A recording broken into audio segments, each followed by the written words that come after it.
हरे कृष्णा, राधे राधे, जय श्री नारायण। दोस्तों, कैसे हो आप सब? स्वागत है आपका ज्ञान भक्ति चैनल में। आज के वीडियो में हम आपको बताएंगे कि नारद मुनि को बंदर कैसे बनना पड़ा और कैसे नारद मुनि को मोह हो गया था और कैसे नारद मुनि को घमंड हो गया था। तब भगवान विष्णु ने उनका घमंड तोड़ा था।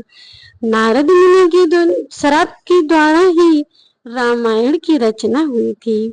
दोस्तों, कैसे नारद मुनि ने भगवान विष्णु को श्राप दिया था, आज के वीडियो में हम आपको यह सारी कथा सुनाएंगे। और यदि आपको यह कथा अच्छी लगे तो लाइक कर देना और कथा सुनने के लिए आप पूरा वीडियो अवश्य देखना, तभी आपको यह सारी कथा समझ में आएगी। जी हाँ दोस्तों, एक बार नारद जी को बंदर बनना पड़ा था। आइए जानते हैं कैसे। महामुनि नारद के बारे में तो आपने सुना ही होगा, जो हाँ सन्यासी हैं, बैरागी हैं और भगवान विष्णु के परम भक्त हैं। इसी सन्यासी नारद मुनि ने शादी करने का कैसे सोचा था, आज की वीडियो में मैं आपको यह जरूर बताऊंगी। और भगवान विष्णु को उन्होंने क्यों श्राप दिया था, जो भगवान विष्णु के परम भक्त हैं। सर्वश्रेष्ठ भक्तों में नारद मुनि की गिनती आती है। तो उनको कैसे भगवान विष्णु का ने अहंकार तोड़ा था और उन्हें कैसे अहंकार हो गया था, यह सब आज के वीडियो में आप जानिए। तो बने रहिए हमारे साथ। और जो भी मेरे चैनल पर नए हो, चैनल को सब्सक्राइब कर लेना, क्योंकि मैं ऐसी ही ज्ञानवर्धक वीडियो लेकर आती हूँ तो आपके पास सबसे पहले नोटिफिकेशन पहुंचे, इसके लिए आप घंटी के बटन को ऑन कर देना। और वीडियो पसंद आए तो लाइक करके कमेंट बॉक्स में जय श्री राम जरूर लिख देना, ताकि भगवान श्री राम की कृपा आप सब पर बनी रहे।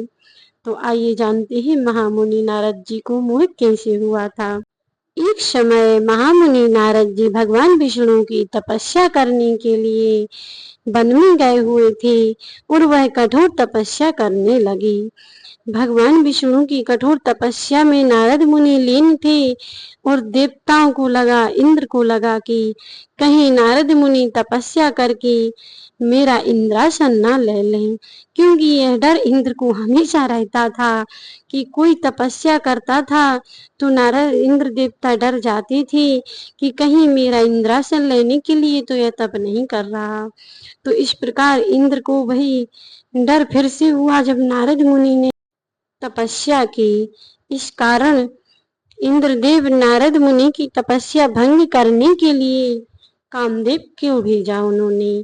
जब कामदेव नारद मुनि की तपस्या भंग करने लगा, तब नारद मुनि पर कोई असर नहीं हुआ कामदेव का, और नारद मुनि की तपस्या भंग नहीं हुई। वह भगवान विष्णु की तपस्या में जैसे बैठे थे वैसे ही बैठे रहे। इस पर कामदेव ने हार मान ली और देवताओं के पास वापिस आकर बोले कि मैं नारद मुनि की तपस्या भंग नहीं कर पाया। जब नारद मुनि ने यह देखा कि मैंने कामदेव पर विजय प्राप्त कर ली, तब उन्हें अहंकार हो गया और वह सबसे पहले महादेव जी के पास गए। तो महादेव जी से कहने लगे कि मैंने कामदेव पर विजय प्राप्त कर ली। महादेव जी ने सोचा कि नारद मुनि को अहंकार हो गया है, तो उन्होंने कहा, नारद, तुम भगवान विष्णु के पास जाकर यह मत बोलना कि तुमने कामदेव पर विजय प्राप्त कर ली है। नारद मुनि को मोह में कुछ भी दिखाई नहीं दे रहा था और उन्होंने लगने लगा था कि मैं शिव जी के बराबर हो गया हूँ। जैसे शिव जी ने कामदेव को जीता था, तो मैं भी शिव जी के बराबर हो गया और मैंने भी कामदेव को जीत लिया है। नारद मुनि ने यह बात ब्रह्मलोक में ब्रह्मा जी से जाकर कही। तब ब्रह्मा जी ने भी नारद को यही समझाया कि नारद, यह बात भगवान विष्णु के पास जाकर मत कहना कि तुमने कामदेव को जीत लिया है। नारद जी को कुछ बात समझ नहीं आई। नारद जी तो मोह में अंधे हो चुके थे, फिर भी विष्णु भगवान के पास पहुंचे। भगवान विष्णु क्षीर सागर में शयन कर रही थी माता लक्ष्मी के साथ। तब नारद मुनि पहुंचे। भगवान विष्णु कहने लगे, नारद जी, कहो कैसे आगमन हुआ। उन्होंने नारद जी का आव भगत किया और अपने पास बिठाया। नारद जी कहने लगे, एक बहुत ही शुभ समाचार लाया हूँ। मैंने कामदेव पर विजय प्राप्त कर ली। मैं शिव के समान हो गया हूँ। मैंने कामदेव पर विजय प्राप्त कर ली।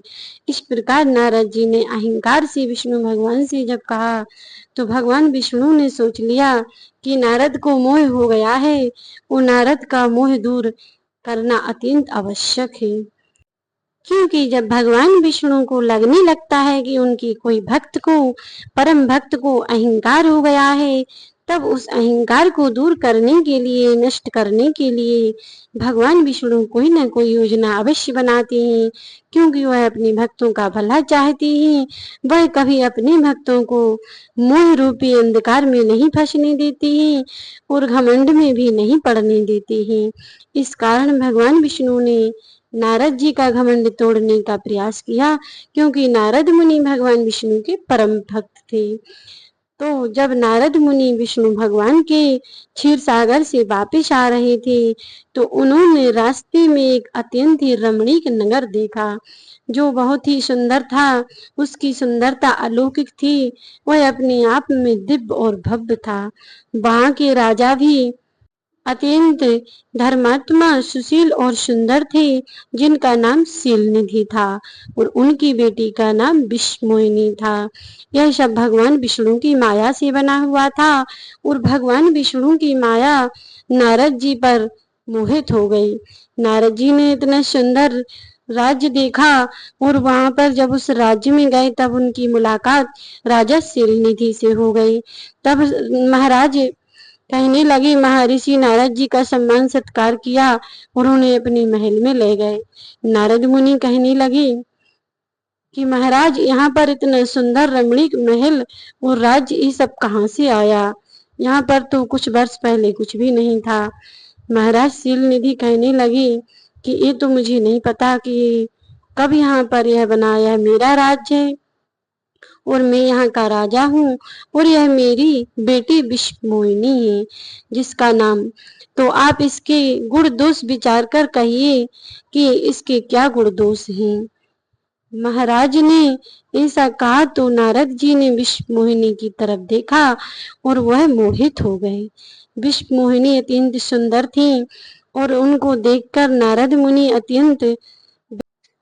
मुनि ने कन्या का हाथ देखा और उन्होंने देखा कि जो इसको वरण करेगा वह त्रिलोकी का स्वामी होगा, उसके हाथ में विश्व विजय होगी। यह देखकर और सोचकर तो नारद जी और भी अत्यंत मोहित हो गए और कहने लगे कि यह राजकुमारी किसी न किसी प्रकार तो मुझे चाहिए। इस प्रकार नारद जी मोह में फंस गए और शादी करने का सोचने लगे। अब नारद जी सोचने लगे कि विश्वमोहिनी मुझे कैसी मिले, बस यही सोचते जा रहे थे रास्ते में। तब उन्होंने सोचा कि इस समय तो सुंदरता की आवश्यकता है और वह सुंदरता मुझे कहाँ प्राप्त होगी। तब उन्होंने भगवान विष्णु की आराधना करी। उन्होंने सोचा कि भगवान विष्णु ही मुझे सुंदर रूप दे सकते हैं, उनके समान मेरा हितकारी कोई नहीं है, और भगवान विष्णु की आराधना करने लगे। तब उन्होंने सोचा कि वैकुंठ जाने में तो बहुत देर हो जाएगी, यहीं पर भगवान विष्णु की आराधना करते हैं। आराधना करने के पश्चात भगवान विष्णु कुछ देर बाद स्वयं प्रकट हुए और कहने लगे, कहो नारद, क्या काम है? नारद मुनि ने हाथ जोड़े और कहा, प्रभु, मुझे आपकी सहायता की अत्यंत आवश्यकता है। इस समय मुझे बहुत ही सुंदर रूप चाहिए और मेरा हित जिसमें हो, हे कृपा निधान आप वही करिए। भगवान विष्णु ने कहा, हाँ नारद, मैं तुम्हारे हित जिसमें होगा मैं वही करूंगा। मैं तुम्हें वरदान देता हूँ, बताओ तुम्हें क्या चाहिए। भगवान के वचन सुनकर नारद मुनि ने कहा, मेरा अत्यंत सुंदर रूप बना दो जिससे मेरा भला हो। भगवान विष्णु ने आशीर्वाद दिया, जाओ वत्स, जिससे तुम्हारा भला होगा मैं वही करूंगा। ऐसा कहकर भगवान विष्णु चले गए।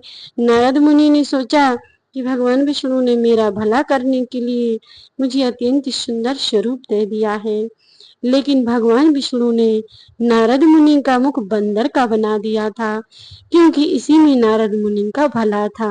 जब नारद मुनि बंदर का स्वरूप लिए विश्वमोहिनी के स्वयंवर में पहुंचे तो सभी उनको देखकर आश्चर्य करने लगे।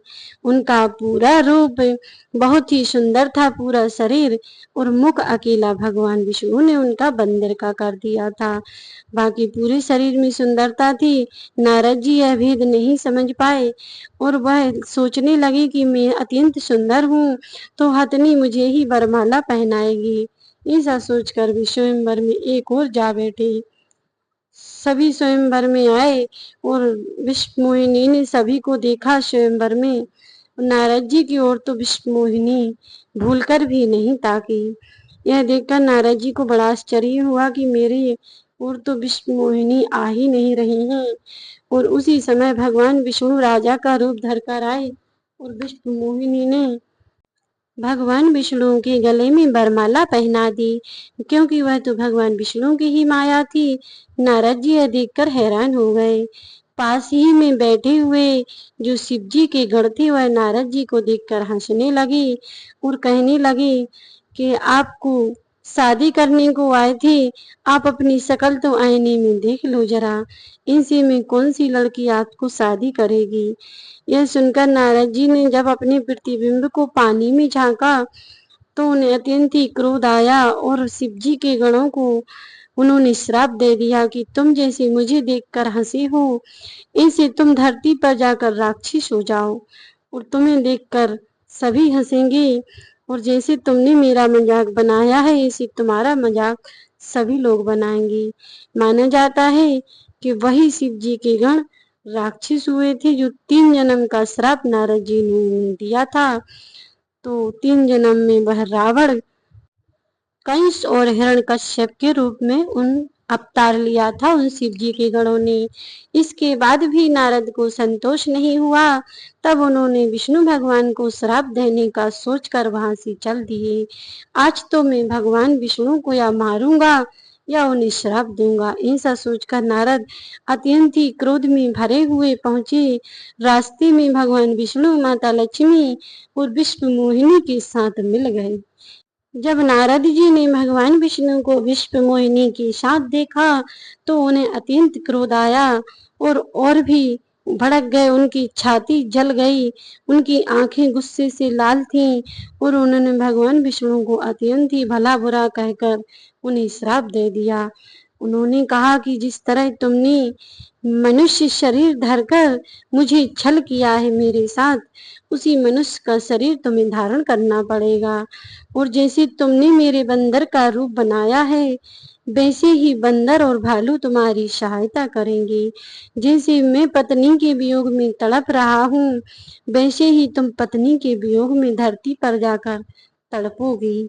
इस प्रकार नारद ने भगवान विष्णु को श्राप दे दिया और भी अत्यंत भला बुरा कहा कि तुम कभी किसी का भला नहीं कर सकते हो, तुम सिर्फ अपने बारे में ही सोचते हो, अपना ही अच्छा करते हो, बाकी सब किसी का से तुम्हें कोई मतलब नहीं है। इस प्रकार नारद जी ने बहुत ही अपशब्द भगवान विष्णु को कहे। जब समुद्र मंथन के दौरान विष निकला तो तुमने शंकर जी को दे दिया और लक्ष्मी निकली तो आपने स्वयं रख लिया। इस प्रकार नारद जी ने कई काल्पनिक बातें कहकर भगवान विष्णु को भला बुरा कहा। यह देखकर भगवान विष्णु हंसने लगे और जब उन्होंने अपनी माया काट दी तब वहां न राजकुमारी थी और ना ही लक्ष्मी जी थी और ना ही वह नगर था और ना ही वह राजा थे। यह देखकर नारद मुनि घबरा गए और हैरान हो गए। और जब उन्होंने समझ लिया कि यह तो भगवान विष्णु की माया थी तब वह अत्यंत पश्चाताप करने लगे और अत्यंत व्याकुल हो गए। दुखी होकर भगवान विष्णु के पैरों पर गिर पड़े और क्षमा मांगने लगे। हे प्रभु, मैंने यह क्या किया कर दिया, मुझे क्षमा कर दो, मुझे माफ कर दो। मैं मोह में फंस गया था, मेरी बुद्धि अहंकार में डूब चुकी थी। हे प्रभु, मेरी रक्षा करें, रक्षा करें।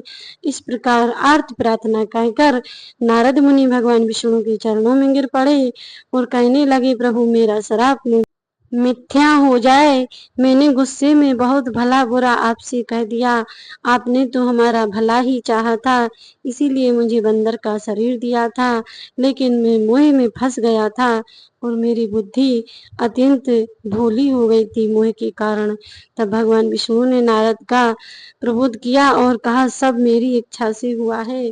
तब नारद जी को फिर भी कहीं शांति नहीं मिल रही थी। नारद जी अत्यंत व्याकुल थे। तब भगवान विष्णु कहने लगे, नारद तुम जाओ भगवान शंकर जी के सहस्त्र नामों का जाप करो, तब तुम्हें शांति मिल जाएगी। फिर भगवान विष्णु वहां से अंतर्ध्यान हो गए और नारद मुनि भगवान शिव जी के सहस्त्र नामों का जाप करने लगे। तो दोस्तों, यह थी नारद मुनि की कथा। जब भगवान विष्णु ने नारद जी का अहंकार तोड़ा और नारद जी को शादी का करने का ख्याल आया और नारद जी बंदर कैसे बने थे। तो आपको यह कथा कैसी लगी कमेंट करके जरूर बताइएगा। और जब नारद मुनि ने श्राप दिया था, श्री राम अवतार में आना पड़ा। तो दोस्तों, यह कथा आपको अच्छी लगी हो तो कमेंट करके जरूर बताइएगा। मिलते हैं नेक्स्ट वीडियो में, तब तक के लिए जय श्री कृष्णा, राधे राधे, जय श्री महाकाल, जय श्रीमन नारायण और जय सिया राम।